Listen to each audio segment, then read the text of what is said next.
اگر بخواهی که در نظر خدا، در نظر خلق خدا عزیز شوی، محترم شوی، امروز در فکر خیانت همدیگر نباش، در فکر ضرر و زیان همدیگر نباش.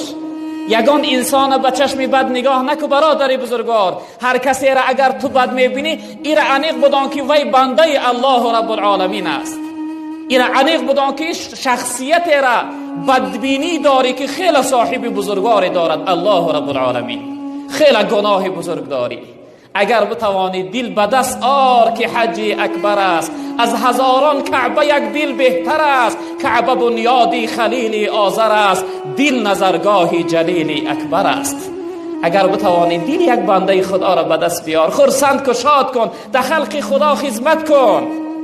اگر از دست نمی آید ضرر و زیان ندی، بد نبین، آزار نتی، سخنی بد نگو، غیبت نداشته باش، منت نکن.